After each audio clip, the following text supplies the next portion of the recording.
our safety squat bar, good morning, off of pins, we want our setup to be off of safety bars.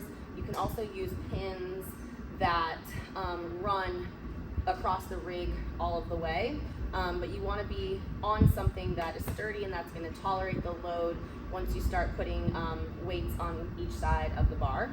As far as how low the pins can go, when we are talking about just a regular good morning, we are trying to get to a place where it's essentially very similar to a deadlift. It's a hinge, but rather than the weight being loaded in front of us, the weight is behind us like we would set up for a squat.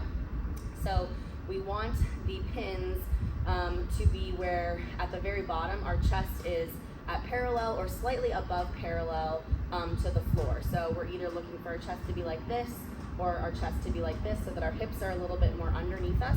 Either position is fine. Some people are going to be stronger in one position, some in the other. You can kind of play around with it and find out where your strength and your weaknesses are. So once we have this set up, you're going to slide your body underneath here, and we're going to do a foot position similar again to the conventional deadlift. So I'm going to make sure that my feet are under my knees and my knees are under my hips for the most part.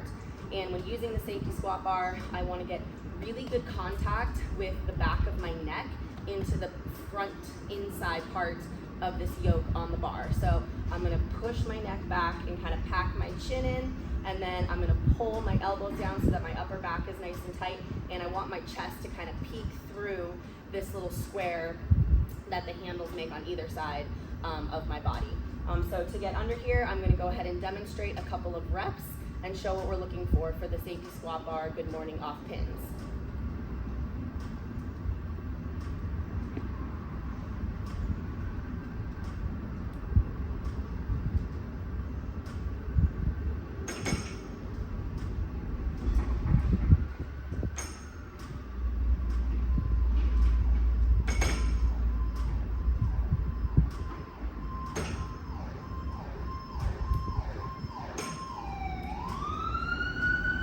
A couple things to keep in mind is that we want there to be a dead stop on the pins after each repetition.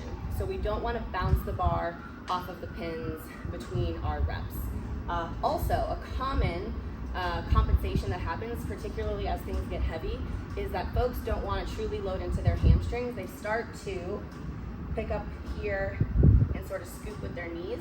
We want to make sure that you stay totally hinged over, lots of hamstring, not a lot of knee flexion, and that you continue to maintain that bent over hinge position throughout the movement until you're standing up in hip extension.